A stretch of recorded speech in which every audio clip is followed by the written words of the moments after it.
Good morning, everybody, and thanks for joining us for another Morning Gym Saturday poetry session. You'll perhaps remember that last week I read some poems from the New Yorker Book of Poems, compiled and published in 1969.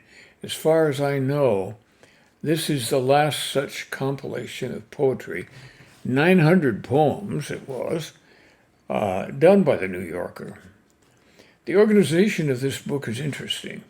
The poems are organized not by year or author, but by the first letter of the name of the poem, discounting the. So we have poems with A as the first word in the title, all the way to Y, and apparently they couldn't find a poem starting with Z that they had published. And remember, these poems were all published between 1925 and 1969. The book weighs 3.5 pounds, and my way of browsing is to open the book and find poems to my liking without caring too much what part of the alphabet I'm in on that day. Today I opened up to J, K, and L and found several poems that I think you might enjoy. We're going to start off with one called July in Indiana by Robert Fitzgerald. The wispy cuttings lie in rows where mowers passed in the heat. A parching scent enters the nostrils. Morning barely breathed before noon mounted on tiers of maples, fiery and still. The eye smarts. Moisture starts on the back of the hand. Gloss and chrome on burning cars fan out cobwebby lighting over children, damp and flushed in the shade. Over all the backyards, locusts buzz like little sawmills in the trees. Or is it a song ecstatic, rising until it gets tired and dies away? Grass baking, prickling sweat, great blazing tree, magical shadow, and cicada song recall those heroes that in ancient days, reclining on roots and hummocks, tossing penknives, delved in earth's cool underworld, and slightly squeezed the black clot from the blade.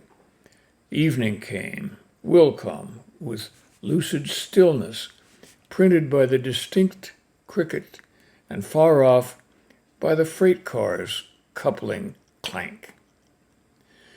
A warm full moon will rise out of the mothering dust, out of the dry cornland. That's by Robert Fitzgerald, and I would say that it applies to July in other places too, such as Kansas and Illinois and Iowa.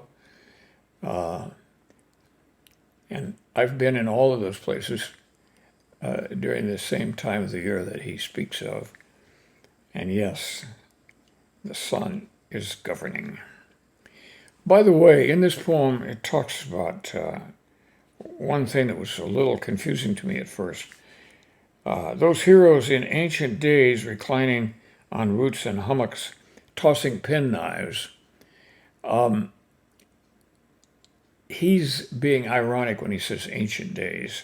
He's really talking to and about the people that came before him, and they had their pocket knives and threw them in contests to see who could throw the farthest or stick it the deepest in the dark earth. And so they lightly squeezed the black clot, meaning the dirt, from the blade. If that helps, you're welcome. Okay. Now, I'm going to read another poem here that's got the title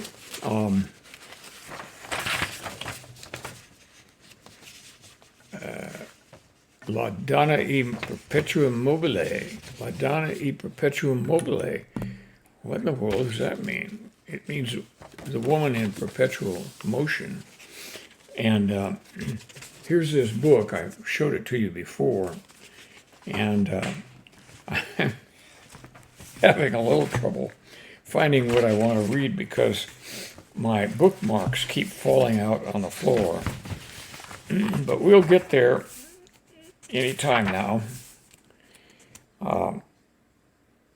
So here is the poem I promised you. Nice Mrs. Eberly early had been told that speech, not silence, was authentic gold. In conversation, there must be no pause. When guests are present, even one's in-laws, especially with strangers, one must chatter continuously on whatever matter. And as for thoughts, there never need be any conceivably worth anybody's penny. I meet the lady often. Rat-a-tat-a-tat-tat-tat, her tongue is loosed before I tip my hat. After a burst of saturation talk, my spirit battered, I resume my walk. Met at a party, she'll rush up with questions, answer herself with whirlwinds of suggestions, move on to others talking. There she is, now here, now there, a self-replying quiz. Mention a place, say India, where you've been. She tells of books she's read, of plays she's seen, all about India, and a man she knew who lived a hermit's life in Timbuktu. Oh, that's not India? But there was a Swami, heavenly looking, though a little balmy. I'd love to see Iran, she says. Would you? She recalls the Persian show in London, too, and that reminds her of My Persian Rose, sung when she was a child. Here's how it goes. She'd love to see the Taj Mahal, but guesses most places in the East are horrid messes. Even in peacetime, food in Asia's bad. But she loves curry. Do I? Yes. She's glad. And so it goes and goes and flows, a stream, as though she were a verbal hose. A verbal hose of things she's heard, of things she thinks she knows. Could I but choke her, cut her head off clean, well, really, that is just what I mean. You know, I think most of us have been around nice ladies who have a hard time being quiet during a conversation. And why should they be? They have many important things to say. Now, the next poem is by quite a famous poet. Her name is Phyllis McGinley. I'm fighting my notes again, in case you didn't know. And this poem by Phyllis McGinley is called Lament for Lost Lodgings. I'm going to move these notes a bit here. Okay, Lament for Lost Lodgings. And it has an epigram taken from Tarantella by Hilaire Belloc, another wonderful poet that I love. And the quote is, "Do you remember an inn, Miranda?" That's from Tarantella. "Yes, do you remember an inn, Miranda, where chairs rocked creaking on the long veranda, where beds were elderly to match the plumbing, but the manager smiled at our coming. Far from the highway where the traffic muttered, it was clapboarded white. It was greenly shuttered. There peace descended when night began, and we paid by American plan. Remember the lobster redder than the wine, the breakfast dining room that closed at 9, the wavy mirrors in the first floor women's, the waitresses all from Smith or Simmons, and the crickets loud, but the busboys louder, and the reek of the leek in the weekly chowder, and the carefree luggage that porters brought in, and the baths you could launch a yacht in. Nevermore, Miranda, nevermore. Only the faceless, duplicated door of 1,000 motels from Taos to Truro was television built in the built-in bureau. Only the wallpaper self-assertive, and the dusty coming and the going furtive, and the Harold Johnsons, that's Howard Johnson's, of course, for a meal en masse, and the clink of the drink in the toothbrush glass. Only the guests, neither gentlemen nor ladies, but Monsieur the Buick, or Madame Mercedes, and the fee in advance, and the sleeping pill for the traffic roaring at the sill. Let me fly to an inn, like a sword to its scabbard, where the crickets cry and the walls are clapboard, till I find a rocker on a long veranda. I'll motor no more, Miranda. Phyllis, McGinley, and I agree entirely on the type of hotel we like. I like funky hotels with good chefs. They don't have to be fancy. They don't have to be multi-storied. They just have to be there and have been there for a long time and cared for lovingly. Those are the kinds of clapboarded hotels that I like.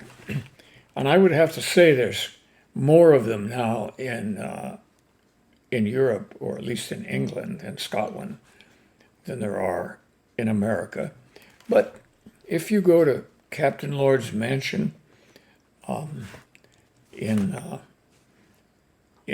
east coast of America, if you go to Maine and Massachusetts, you'll find places that are sort of like what I just described. But don't go in the high season. Go later. So those are the poems for today. And I'm sorry I had to fight my book and fight my bookmarks. They're quite lovely bookmarks, but unfortunately they're slippery. They fall out when you put them in a big book. And this one here, of course, is from Oxford University. And it says on it, one who graduated yesterday and stops learning today is uneducated by tomorrow. And I think that's probably true. There's a few other quotes on the back of this. I guess they're there to encourage us to read. One says, the only real education comes from what goes counter to you. That's a quote from André Gide. And then Galileo once said, you cannot teach a man anything, you can only help him find it within himself. If Galileo lived today, he'd have to say, men and women, or he might just say women that would be fine. Doris Lessing, an English writer who is still living, said, think wrongly if you please, but in all cases, think for yourself. Thank you, Doris. That's a good close for today's session. I've enjoyed reading these poems to you, and I hope you've enjoyed them as well. If you have any questions or suggestions, don't hesitate to email. I was going to say email. I think we mean email me, or you can get me by text message, but emailing to Jim Ransom at I'll get it. JimRansom506 at gmail.com. And we can chat about whatever it is that interests you. That's it for today, and I hope to see you again in a week. Bye now.